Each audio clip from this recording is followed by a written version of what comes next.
Hey, thanks for coming. Welcome to the Love Shack.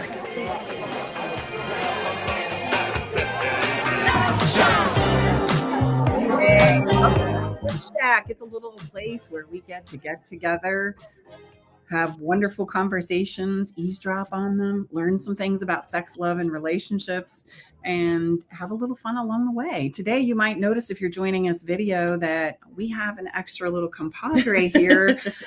This is our wonderful daughter, Tom's biological daughter, my stepdaughter. And the reason I point that out right now in the opening of the show is this is going to be substantial in the conversation that we're having about step families.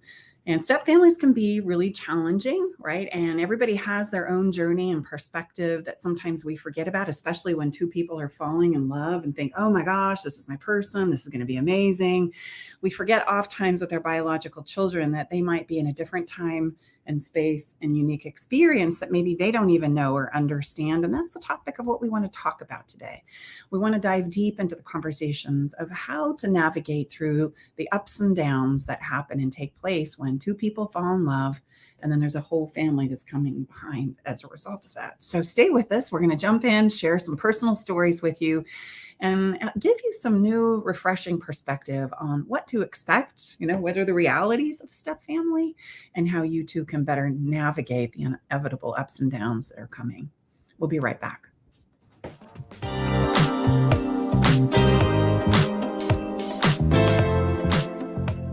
I met Staci and Tom about 2 years ago. I was at a point in my relationship where I was ready to file for divorce. Not that I wanted to, but I just felt hopeless and helpless. I'd been through other counseling and coaching and didn't find any success.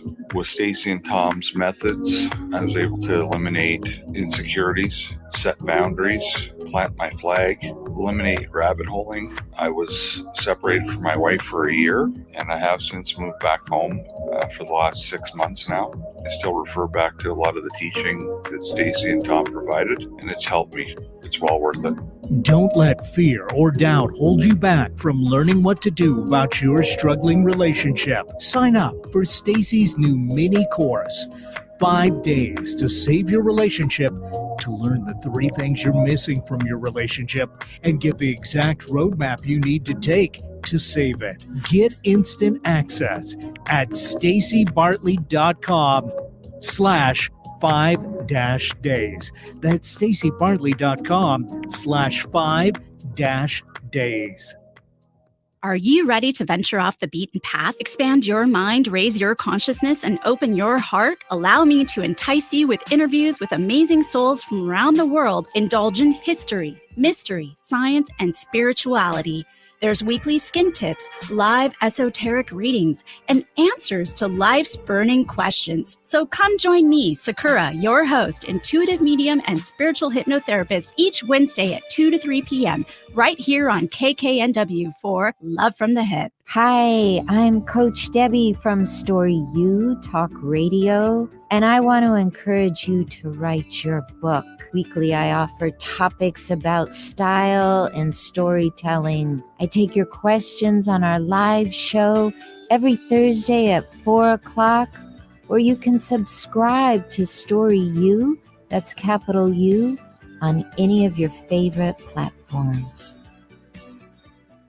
Hi, I'm Staci Bartley, the author of my new book, Feeling Like Marriage is Dead, a divorce mediator's guide to ensuring a lifetime of love. In this book, I integrate a no-nonsense grip on reality with a compassionate understanding of human behavior to provide you with a systemic approach to marital bliss that is easy to understand and implement in your life. Read this book to find out how to make marital magic happen, and you can do that by going to lifetimeoflove.me. Again, that's lifetimeoflove.me. An alternative to everything else on your radio dial. Alternative Talk 1150. Welcome back inside the Love Shack. We are Tom and Staci Bartley, your host, and we are joined, if you're joining us on video or live, with our daughter, Brooke. She's visiting us from back east. Happy to have her. We have a niece that's getting married if you're listening live, so we're very excited to have an incredibly powerful, fun family weekend. Coming up. Yep. And we are going to dive into the topic of blended families today. What does it take to blend a family? How do you navigate the pitfalls, right? And oftentimes the disappointment and heartbreak. I know for Tom and I in our own story, we got really excited about falling in love and could think about all the great potential and possibilities of us merging our families together. And it's like, oh my gosh, it's going to be so great. I can't wait. They're going to feature us on the Disney show. all 8 of them, my 6, his 2, and then we had 13 grandkids. Actually, not at the time. We had 10 grandkids. We've expanded by 3 since then. And we thought, oh my gosh, this is going to be so great. It's going to be so great for the kids. It's going to be so great for us. And we got so excited. And then we announced that we were getting married. And then, oh my gosh, there was all kinds of like individual experiences and reactions to the wedding, us getting married, merging our lives together.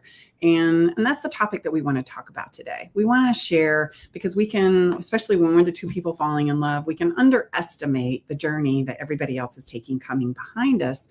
So we thought it might be really, really relevant for us to share our personal story with you so that you can live vicariously through our story. And then we can give you some really great takeaways that will help you in your situation with blended families as well. This is a conversation that pops up a lot in my practice, my private practice here locally, as well as online.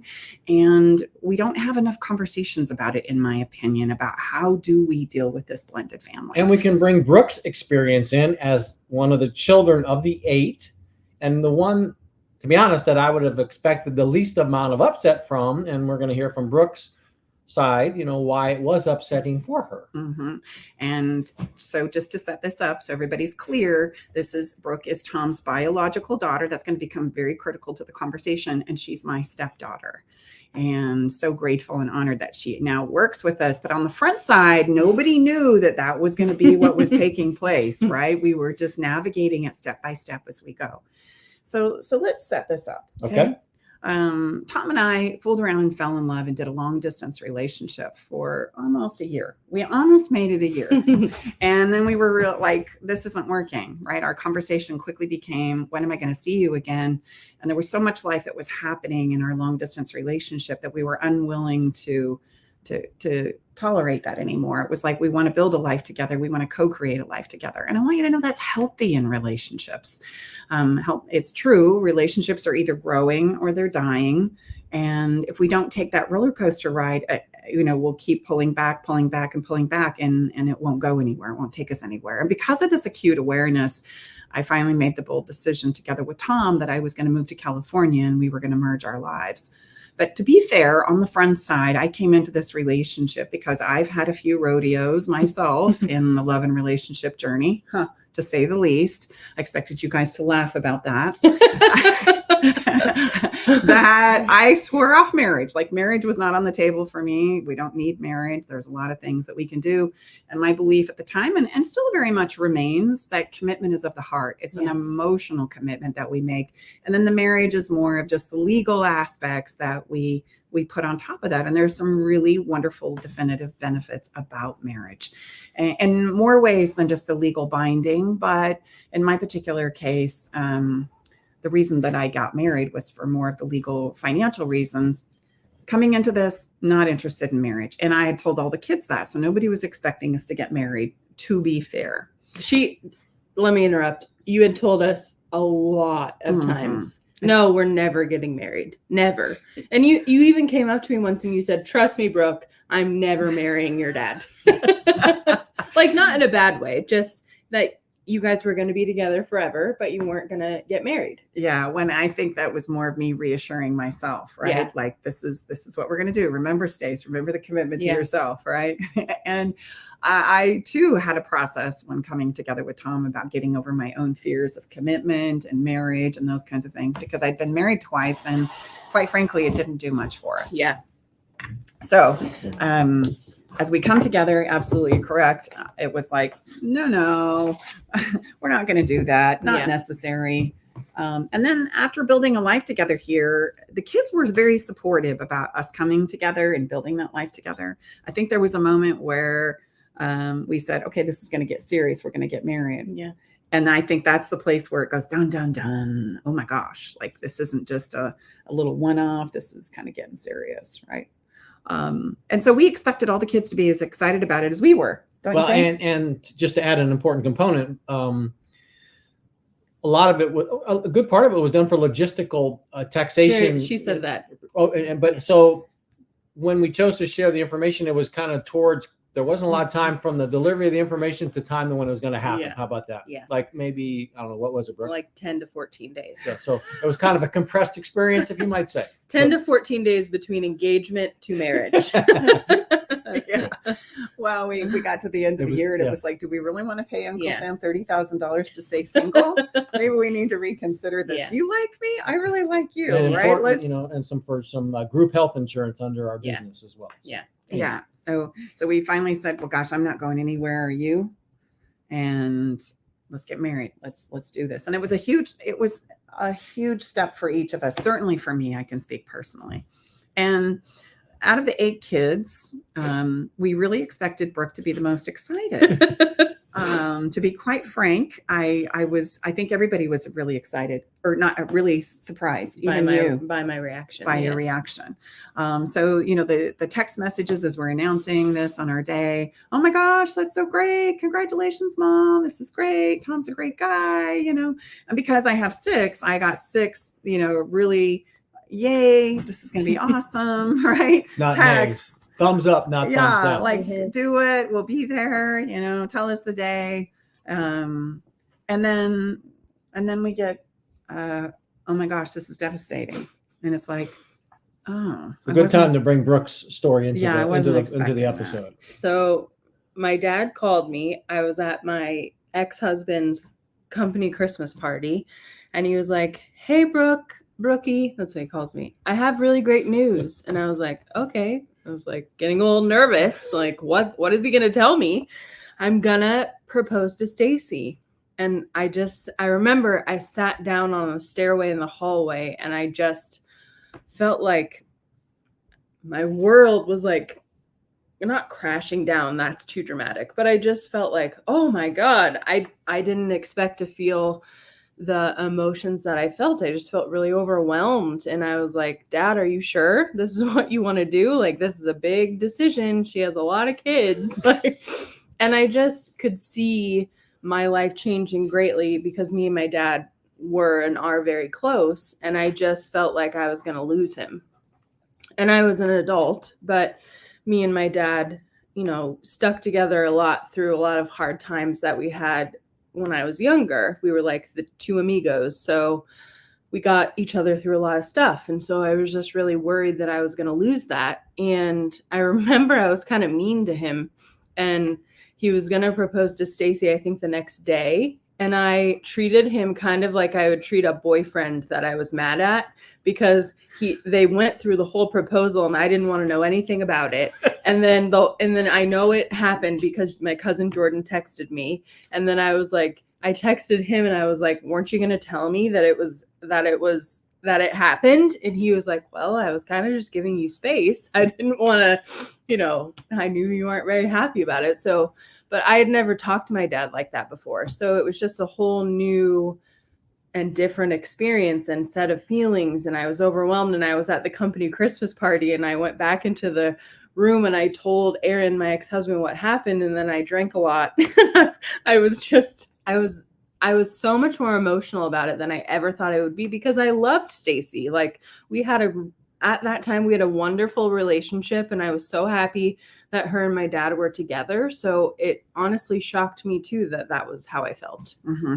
And I want to point out here that this is often the case in step families, where there's all kinds of surprises that start popping up, right? And stories continue to emerge as time goes on. And everybody has their own experience to kind of play out as this. It's literally a step-by-step transformation piece where the dynamics of our family and what we once knew is now going to expand, and nobody knows what that's going to look like. As much as Tom and I would, like, on the front side decide how it was going to roll and how we were going to facilitate that and how great it was going to be and how many ways it was going to bless all the kids, right?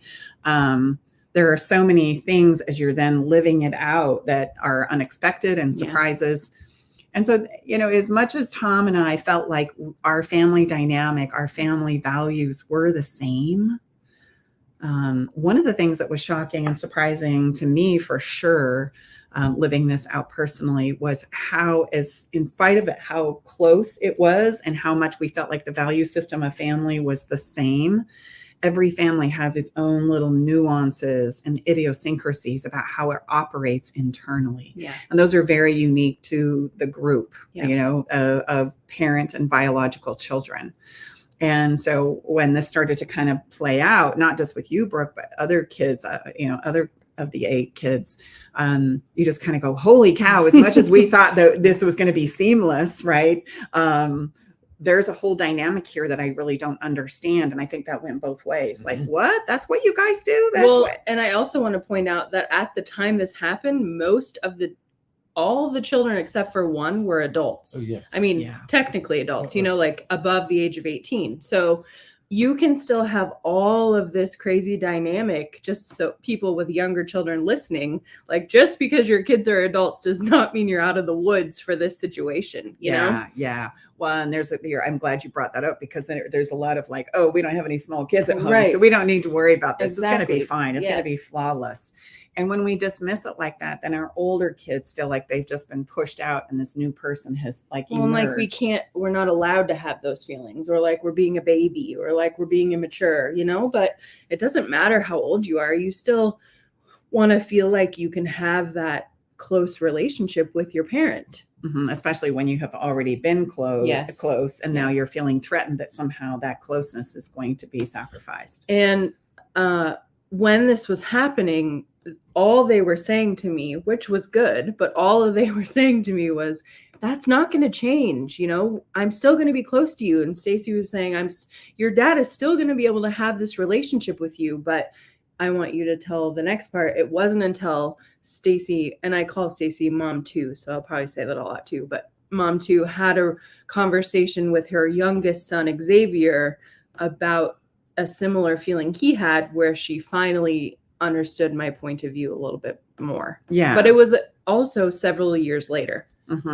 Well, and this has been an ongoing dialogue that we're navigating. Yeah. And I think that's one of the huge points that we want to make in having this conversation today. It's not like all of a sudden you just, move in together and create this life and then go, okay, I'm your new mom and I'm your new dad. and now we're going to just be good with this. And when it doesn't play out like that, it's very easy for us, especially as the parents here, trying to do all of these wonderful things. And we're madly in love, right? We're on the same page.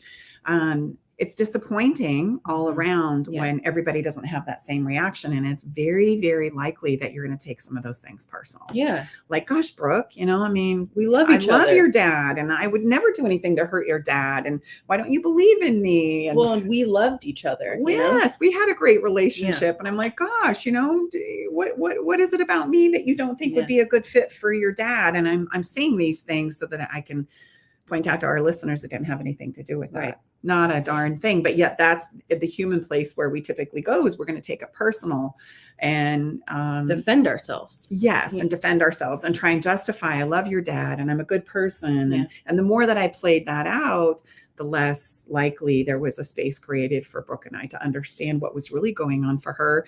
And let's be honest, unless we take that time, right, that pause, we're not going to understand what's going on for us. We're just going to feel the emotional overwhelm and the fear and the anxiety of, oh, something's changing. And it is. Yeah. That's true. That's reality. But I don't understand why. And then we just start acting that out on each other. And so families, step parents, if you have a younger child, perhaps it's in your family that is acting out, chances are it's not about you. It's about the changing dynamic and the inability to express that, the inability to know how to handle that. And you are going to be the focal point because you are the person seemingly that was inserted that created the change in the dynamic as they understood it. Well, and I would say mostly the change between them and their biological parent. And I also wanted to say, on their wedding day, I still had these feelings. Also, back up a little bit. It was so brave of you to show up though still and cheer us on like everything was okay in spite of but you guys knew that I was still feeling a little tense.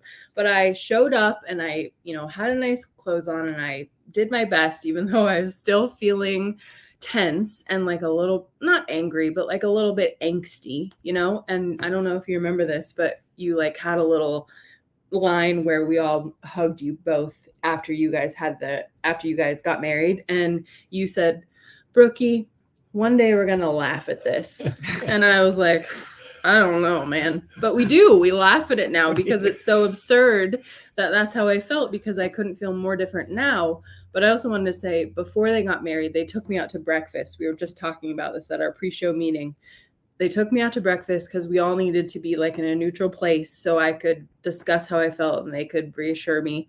And we were eating our eggs and I was just sobbing at the breakfast restaurant saying like, I don't know why I'm so emotional, but I am. And they were just like, the best thing that they did was just allow me to feel my feelings and express them and not say I was bad or wrong, even though I knew that they were both surprised and probably offended that I was reacting this way. They still let me express it, and we were still able to talk about it safely without me feeling judged. Even though I knew that everyone in the situation was surprised at my reaction, I still had permission to show up as I was feeling and for us to fully like discuss it, because we were the only three that could understand it and get through it together.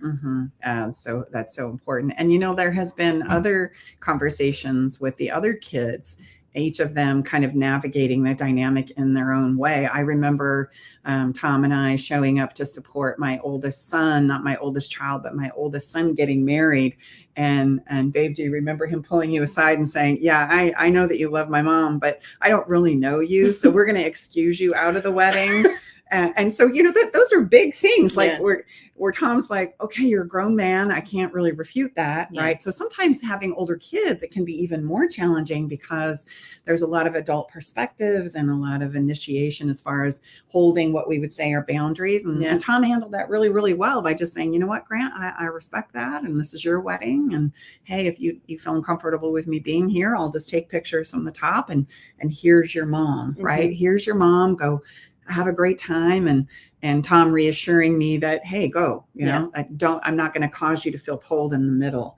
And that's often what happens in blended families, where the biological parent feels like they're very much in the middle of trying to please this relationship and honor this relationship with their biological children, as well as this new relationship, right? And let's just be honest, new love, new relationships is very enticing. Like it is the best carpet ride on the whole planet. And so you want to make sure that you're doing your best to honor that and honor your children. And sometimes that's where the dysfunction and the inability and the know-how and skill to navigate through it starts to crop up, right?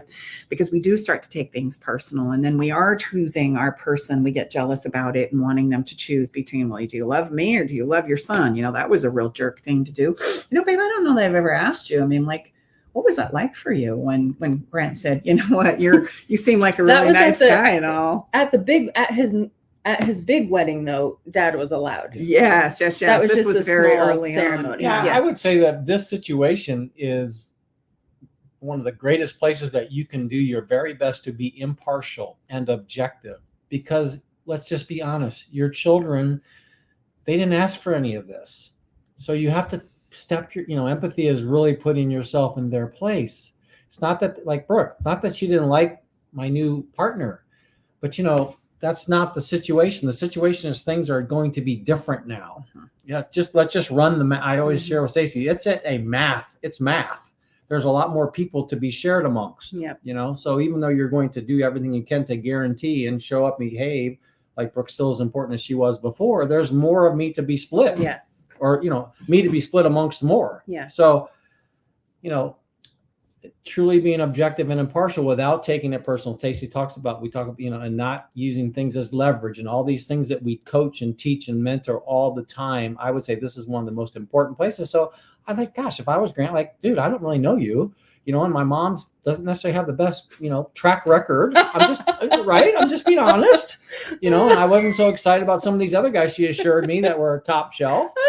Didn't go so well. So, you know what? I don't have enough track record with you. And he's about the size of a sequoia tree. And so on top, look, okay, good. We're good, dude. No problem. You know, Grant's a huge man. But now he just last week, I think we laughed about it. Just last week, Yeah. says Tom, I'm so sorry, Graham. You don't need to apologize. Well, and he's made a point to you to say how much he respects you Yes. and how much he looks up to you. Yes. And But I mean, he says, I can't believe. I said, well, Grant, you had no context Yeah. of me then, so that was totally okay. Yeah, I mean, he's gotten really emotional about Yeah. that Yeah. over the years, going, gosh, Tom, I'm so sorry. I can't believe I did that. I have the most Yeah. utmost love and respect for Yeah. you now. okay. But this is It's after just 12 context. years. Yeah, I was you know, gonna I mean, say. come on. I mean, This is playing out over time, and we share these things with you because we want you to see that this journey is a journey, and there is no way that you're going to be able to predict how this is going to unfold. All we can do is decide that we're gonna step out into the journey, and then we're willing to take the risk to navigate it together. And unfortunately, when it comes to blended families, it ends up pulling the couple apart. Right. Instead of like learning and growing together, not only as a couple, but as a family. I want to ask you a question. If, say, there's a blended family and the one of the partners has children, the other partner does not have children, or maybe has older children that aren't in the house anymore, and the person who has children, their children don't really respect the new partner, and the mom of or dad of the children wants to like force them to respect the partner. I feel like that's a common situation. Good question. What do you recommend in that situation? Please don't do that. Don't force the situation. If there's space and there's time and there's permission, those relationships can be developed and forged over time. But if they're forced, if they're pushed, if they're coerced or manipulated in any way to build those relationships, it's going to create a dynamic where those kids are going to pull back. And the more you push, the more they're going to pull back and not want to have anything to do with the situation or the person. Yeah. And so we don't realize actually we're setting it up so that we're creating exactly what it is we don't want, because there is no safety and permission in that. And it's okay for them to not want to be right in a deep connected relationship with you. I always say, remember what got you in this place. You fooled around and you fell in love with a person. Okay. The kids are coming along for the ride and everybody knows it, but nobody wants to talk about it. The kids aren't here because they like this new person you love and adore. They're there because they love their biological parent. And that's the only reason why they're willing to come along for the ride. And then we're all navigating something. We have no idea what's coming at us. Right. Yeah. And we have no idea, like all of us, like you, like just illustrated in your story, of the emotion and the reactions that we're going to have as this transformation is happening. And it totally is a transformation. And I would just assert, it's not that we're saying that, there's no rules that apply. I think what Staci and I have done a very good job at through this 12 years is to demonstrate, here's what we stand for. And it's the three things we talk about all the time. Everyone's going to be acknowledged. Everyone's going to be appreciated, and everyone's going to be heard. And right? I don't want to like name names or anything, but there was a fight that happened, not really a physical fight, but there was a verbal fallout that happened between his child and her child. And that was hard, but we were able to navigate through it. But it took time, and it took you guys coaching both of them through it and allowing them to not want to see each other and not judging them for that. And I think by standing on those tenets that I just shared, look, again, that's the only thing you can, it's what Staci does in good mediation. You establish the ground rules. That's what you stand for. And then you have to let the situation, you have to release yourself from the timetable that you think it's going to go. That was a very difficult situation, But now they can both be in the same room and talk to each other and have a good time. Enjoy each other's company. Those things have to work out, but you stand for, here's how we're going to navigate. And everyone has a place at the table when they feel like they want to come. But other than that, yes. You don't say, oh no, you have to come. This is a family event. You can't force it. And it's hard. It's hard. Well, and because we have so many humans involved and everybody has their own unique perspective and personality and needs and desires and not only desires, but fears and insecurities, right? Anxieties. There has to be space for that. And if we don't allow space for that, then we're going to shut somebody down. And everybody is going to build relationships with the prospective step parent at their own rate. Yeah. Okay. You and I built a relationship Right really off the bat. really fast. Right. My brother and your you. brother and I, that's okay. It's been a work in progress over the last 12 years. And now you have a good, jokey, funny relationship. Absolutely. Yes. But it'll probably never be the relationship like you and I. And that is okay. Yeah. And I really want to say that again. That is okay. I'm going to build the relationship that's available to me with this unique human instead of just think, well, gosh, I'm your stepmom. You're going to treat it like hug that. him and like kiss him all over. Yeah. And like when he doesn't, that's not how he prefers to be to interact with people is what I was trying to say. Well, and particularly me, maybe people that he feels closer with. Well, yes. no, just because that's how you like to. That's how I like to interact. That's how you show love and how you like to show your people that you love them. And that's not his preferred way. So you guys have learned what is okay and what isn't okay. Yeah. You know? And I'm sure that over time that will continue to evolve, totally. right? It's not a one and done. We don't arrive anywhere. So it's important to understand that piece too. And like, you know, we've mentioned with my oldest son, you know, and his relationship evolving with Tom over time and our relationship with you evolving over time. And my kids' relationship with Tom evolving over time. And each of them are very fluid and very dynamic and individual. And we have to make room and space for that. You know, and babe, on that note, I've always appreciated your come from, especially with my youngest son, Xavier. He was the 10-year-old that was part of the mix and considered the one person that was, you know, going to be part of the family. And I always appreciated you saying, you know, Xavier's got a good father. He doesn't need another one. But hey, if I can be an adult that's a good influence in his life, then that's all I want to do. That's all I want to be. I don't need to get into that dynamic where I'm trying to quiet my own fears and insecurities of being good enough by forcing myself into this father role of this young child. And I think that that's a big gulp for us as human beings and as parents, because we all have fears and insecurities about who we are. We all have things that we're trying to create do-overs with in many, many ways, right? So we can uncannily recreate different circumstances that bring up very similar emotions in us. And parenting is one of those. If we feel like perhaps we've really made some messes with our now raised children, we step into step parenting and go, okay, this is my opportunity, man. I'm going to knock it out of the park. They're going to love me. This is going to be great, right? I'm going to be the parent that I wish I could have been for my older kids that are now out of the house. And just know that is a setup, because you're not honoring. It's a beautiful place to come from. I love to say it's a wonderful sweetheart message. But the execution of that is going to create a lot of personalization and anxiety and frustration on your part, because you're not honoring the other side of the equation, which is this child who's coming into this with a lot of perspectives and feelings that you're not going to understand and know what to do with. And it's a child. Like we can't expect young children to be recipients of these really like mature concepts that we're thinking. You know, they're kids. They just don't have that ability. Some do, but a lot of them are just going to disappoint you, not because they're trying to, but just because they're children. Yeah, and they're dealing with their own feelings they don't even have words with yet. And I'm just going back to your story and our experience, right? You were an adult. Yep. And we had a difficult time grappling with some of these things as the transformation was taking place. And if we can't, with our experience as adults, make sense of these things, so then we can only imagine what a child's going through when their world is transforming and changing, and some of the acting out that happens is just that, right? It has nothing to do with the older people or adults or parents in the family. It's just, I don't know what to do with that.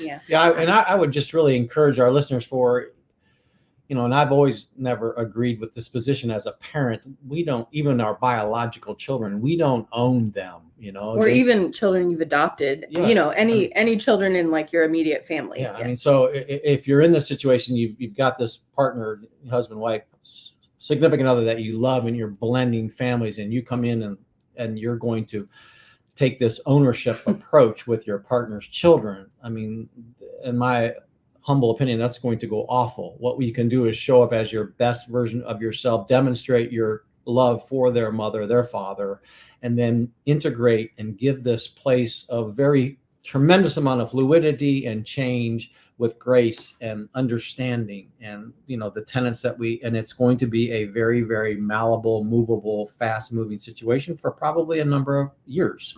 Let's just be honest. It has been for us for 12. And I also want to say, how old was I when you guys first started? So 12 years ago from that.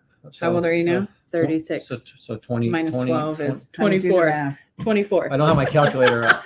He's a math So I guy. was 24 when they first started coming together. And I remember you saying, I'm not trying to be your mom. I'm never going to be your mom. You have a mom. But I would like to give listeners hope that if that is, if that's the place you're coming from now, because you're hearing it on this podcast and you're saying, okay, that's a great place to start. Now I do consider her a mom figure, like I don't ever want to tell my mom she's not my mom. Of course she's my mom, but I consider her a bonus mom. So just because that's how you have to start, that's a very non-threatening place as the non-biological child. That's a great thing to say, but that doesn't mean that can't change, because I call her mom too and I send her Mother's Day text. So that doesn't, just because you say that at the outset, at the beginning, it doesn't mean that can't develop. So yeah, if we allow those relationships to develop over time, and if we'll wait for it, if we'll be patient, which is the hard part, right? There will be a moment as this relationship takes on connection and safety and conversation and a consistent showing up of and demonstration that I care about you and you're important to me and that I value you. There was a precious moment where I remember us sitting at the White Rabbit in Folsom where you reached across the table and you grabbed my head and she said to me, I want to call you mom. Is that okay? And I went, yes, yes. Inside I was like, oh, yeah, okay, we did it. That was a very strong celebratory moment for both of us, realizing we had just, traveled a long way together. And there is in ours. There may be lots of other of the combined children that don't choose. Yeah. And that's okay. That's okay. There absolutely are. Yeah. Yes. Like my brother does not. Right. And I have I feel very close to a lot of Staci's children, but they don't choose to call me dad. But it's a very individualized journey. It's, it's as individualized as the numbers are. Yeah. And there's no way I've ever seen it play out carte blanche the same. Yeah. It just doesn't happen. So just take that approach. Well, in my dad had a stepdad, and only one of the three children, my dad has three brothers, only one called him dad. Right. So same thing. Yeah. So, I just can't overemphasize how you have to take this as a very individualized and honoring of that human being as a human being. And again, I'm not being cliche. That's the finest way that we can bring the neutrality into a very, very highly charged situation. Let's just be honest. I want to ask another question about one of the things we were going to talk about. Okay. Say that there's two partners, they both have children, and one of the partner's children wants to have a special celebration or time and doesn't want the step parent to come because they just want it to be the family of origin. How do you Another great question. How do you approach that, and how do you stop the step parent from feeling offended and all of that? Yeah, how do you navigate that dynamic? And is that okay? That's another thing. Mm-hmm. Well, it's much easier for us to understand how to navigate this if we understand what's at play here. A parent and a child relationship biologically is one of the most profound relationships that we know of in the human experience. That is a connection that begins at conception and is a huge part of not only the biology, but the behavior and the emotional aspects of each person's life. The reason why parent-child relationships are so challenging is because they have the capacity to teach us so much about ourselves. They show us all the places where we're weak and we're insecure and we feel insignificant. And then we take it out on the child, and then the child acts it back out to us. And then we go, holy cow, you can't do that. I do that. That really makes me uncomfortable. You don't ever get to do that, right? There's this ongoing dynamic between every parent and child. Yeah. And they become very, very challenging. So if we understand that, then it starts to help us understand more of how critically important that those sacred contracts between those two individuals be honored. As much as I, as a step parent, feel like I have something to contribute to that, I'm really overstepping a lot of biological and, shall we say, universal principles by thinking that I have anything that I can do to trump the sacred contract. And here's how I want to play this out.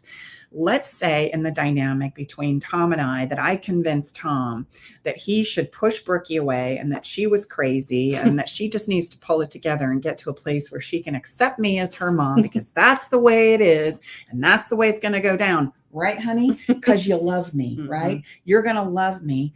And Tom buys into that idea and starts sacrificing the sacred contract between these two.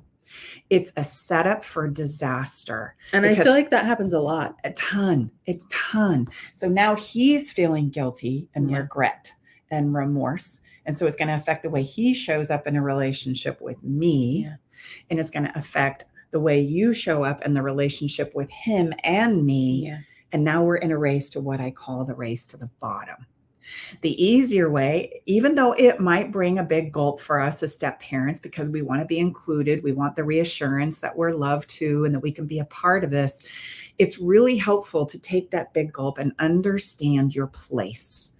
Focus on the person you fell in love with, support them, help them see things that you're going to see from an objective perspective, but they get to make the call. Why? Because they're on the hook for the sacred contract, and how this goes or doesn't go is going to greatly affect them.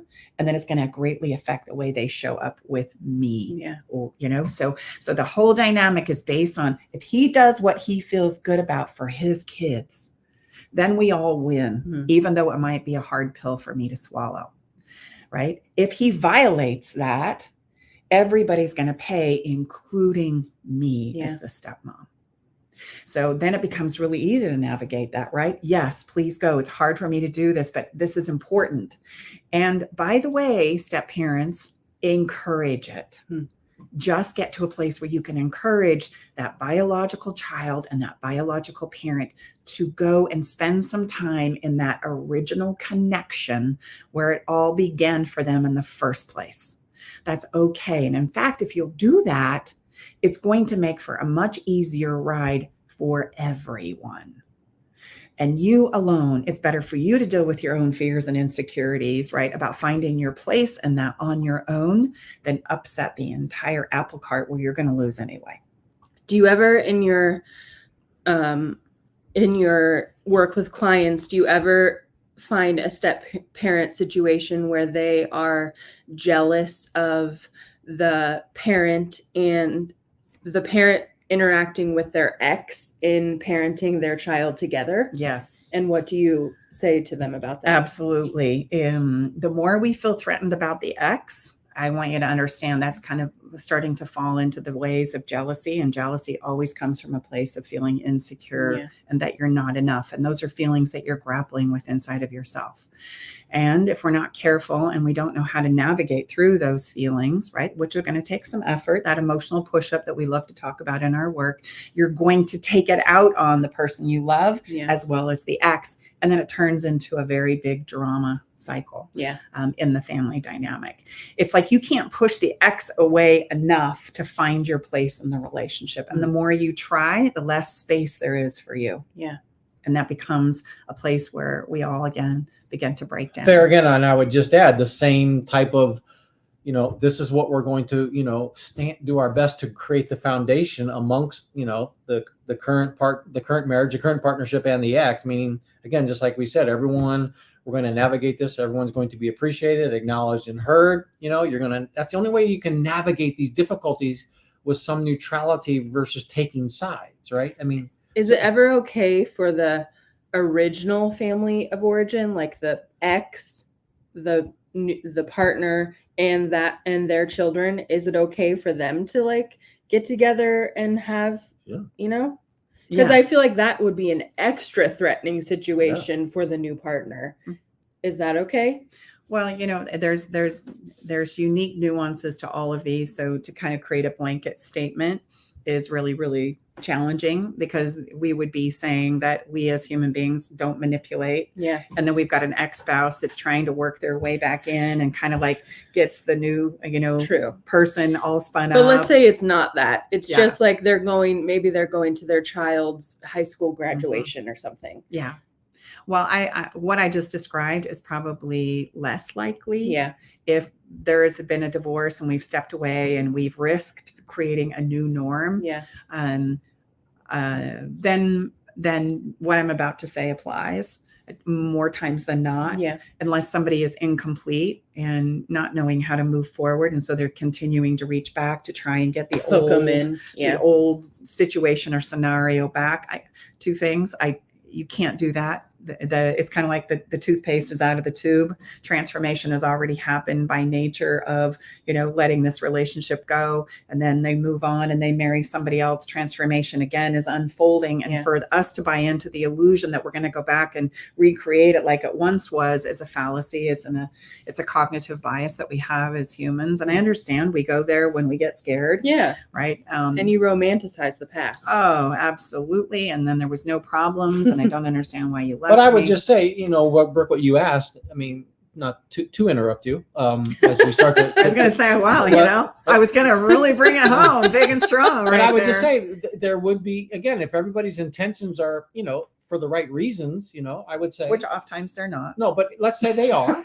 Sometimes they are, though. Yeah, and I just feel like that could be a very threatening God. situation for the new partner. It would take a lot of push-ups probably ahead of time, emotional push-ups, so everybody could navigate this situation, because there has been so much transformation after the. But also, I know we are approaching the end, but I also want, because I bet some people would think that's not okay. Mhm. That's not okay for them to go be a family together, So we'll let. Well, okay. and then number two.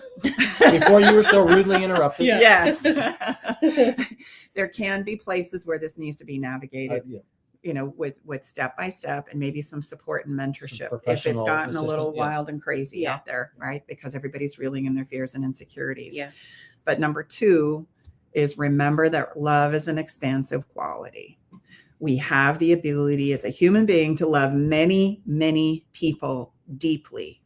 If that was not the case, right? Because this comes up a lot with exes in particular, that if you love your ex, you can't love me. And I'm going to say that's BS. That is so not true. I can deeply love my ex and know that the dynamic between us is not healthy. It's dysfunctional, right? Whatever that combo is, it's taken us to a certain point where we've created a beautiful life, right? And beautiful children. And that's good. And that will always be good. And that will remain good for the rest of your lives. Yeah.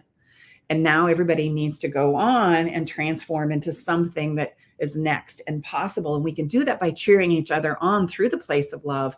But I can love you and not be romantic with you as husband and wife in that relationship. And it's important for us to realize that that expansive quality is what will see us through, right? And just vet it out, right? If I didn't have the ability to love many, many people deeply, I wouldn't love my children.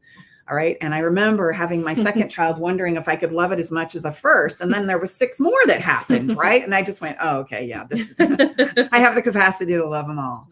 And now with grandkids, I love them. And I've had many people who have been lovers in my life that I love deeply. And I'm so grateful for their presence in my life, because each and every one of them helped me become a better person and understand aspects about me and life and relationships that I wouldn't be able to learn any other way. Yeah. And so I guess what I'm saying is more of those are fears and insecurities inside of ourselves, that we're not enough to be loved and accepted. And when I can find that place, and steady myself in that moment, then allowing them to have that dynamic where, yes, you can go and spend some time with your children and cheer them on for that graduation and cheer them on and just maybe have moments of solving some of the problems and the dynamics that the two biological parents understand better than me. Yeah. And my hope would be that they would feel open enough to share it with me, that I might lend some objective perspective, but that's only going to happen if I allow the space to be invited into the circle instead of pushing my way in there. I know that's a lot. And we could probably have a whole nother session we on could. our podcast on that dynamic as well. But let's wrap this up by just each of us kind of pointing out what we feel like we want the biggest takeaways from our own unique perspectives to be for our listeners, being that we have such an opportunity to represent 3 different perspectives, right? A mother, a father, and a stepchild. Brooke, you first. I just want to say, as a child in this situation, I appreciate that all the questions that I just asked, my parents, my biological mom, dad, and stepmom all allowed to happen. So they said yes to all of those situations, even though they had to swallow their fears and insecurities. And they allowed us to have my mom over for several Thanksgivings and Christmases, and having them all have a cordial relationship was life-changing for me. And so if listeners are going through a similar situation, I just want to remind you that doing that inner work and making those hard situations possible for your kids will do them so much good. It's priceless. Mm-hmm. No, that is absolutely well said. I think we can just wrap it up right Yeah. there, right? Thank you. I mean, well, that just shows you. Again, this is not rehearsed. So again, and those are going to be challenging. Has all of this made me be a better version of myself? Absolutely. Has it been hard? Absolutely. Do I continue to step in and invest? Absolutely. Yeah. So I think the part that I want to point out is that, again, I can see things and I can observe things, and this goes both ways on Tom's family and children and perspective and vice versa. But at the end of the day, babe, we've done a really good job, fist bump, of just saying you get to make the call, right, because you're the one that's in this sacred relationship with this biological children. And however you choose to navigate this, here's a few of my ideas to consider. Right. But at the end of the day, you get to choose, because you're going to be the one that reaps the benefit or the challenge. Yes, I would say that's something that's a great way to end. We have done a very good job, and we agreed to this when we stepped into this, because I saw big math, a lot of numbers here. Look, I'm not the biological, so we're going to support each other in these difficult, and it's always open for here's how I see this, but at the end of the day, it's your choice, and I will support you in that choice. And are there choices that were made that we didn't necessarily agree with? Yes. Absolutely. Yes. But if I don't support him, then I'm breaking our relationship down. So I have to let that go. It's your choice, and I get to support you in that choice, even though it may not have been my choice. Yeah.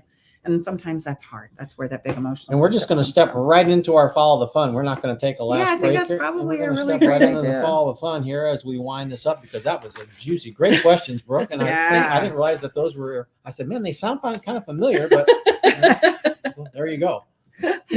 So our follow the fun moment this week is taking time for cuddling.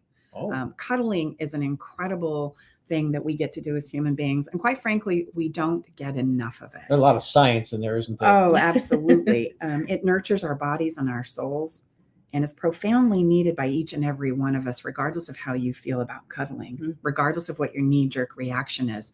Ironically, the more the knee-jerk reaction happens, the more you need it. Yeah. The more that you're upset or have some emotions about not getting what it is you needed. And so now you've just made up a story that you don't. Yeah. And that's very unhuman and unbiological of us. We are truly love-starved human beings, most of us. And so I want to encourage you to take some time to cuddle up, to be touched, to be held, to have your wonderful skin, the wrapper that holds your body together, caressed and stroked and tickled and kissed and even scratched. This will cause you to feel nurtured, loved, cherished, appreciated, protected, and safe. And it doesn't cost you any money. It simply takes a bit of time to prioritize it. So come on, pull someone you care about really close this week and cuddle up. And it's going to remind you both that there's more to life than work and bills, as well as refuel you to tackle and take on tomorrow. So don't dismiss this. Don't dismiss what I'm saying. It's very important. There's going to be a lot of wonderful hugging and touching this weekend. I can tell you that right now. I'm so excited. It's my favorite part. What a shock. I think you should give Dustin a big kiss on the lips. Yeah, I'm going to pucker up, big big boy. boy. Coming in hot. Hey, if you're not already on our fun list, I encourage you to get on the fun list. We give giveaways as well as send you out emails with super tips like these. And as always, if you're first time listening to our podcast, I just want you to know we always have a song. This song always makes me cry, as many do. I'm going to encourage you to check it out on our Spotify playlist. It's Alicia Keys' song about blended family. We do it for you because we love you. And it's a beautiful song where she herself has some beautiful video that goes along with the song about how beautiful it can be when we do honor and love each other for who we are and where we are in this unique experience, that blended families absolutely have the love expand. So I encourage you to listen to it and check it out. It'll probably make you feel warm and fuzzy and maybe even like cuddling. So, it's going to be a double bonus this week. You can listen to the song, cuddle, and then listen to the episode. Huh? Cuddle while you're listening. Yo, there you go. Yes, I Come love on, man. that. That's incredible. There you go. Again, you can check out this week's song on our Spotify website playlist. You can access all of that on our website. And gosh, if you need some help navigating some of these things, reach out to us. This is what we do. This is what we've dedicated our lives to, and we get to do it as a threesome. I was going to say, it's the whole family too. Yeah. I mean, you get, this is who, Stacy's on the front, Brooke and I are more on the backside, but it's a true family that comes around and surrounds you because you know what, we care and this is important. And there's a lot of people out there hurting. Yep. Thanks so much for being here with us on the Love Shack today. It's so great to have you here. And we look forward to seeing you guys next time. Have a beautiful week and get back out.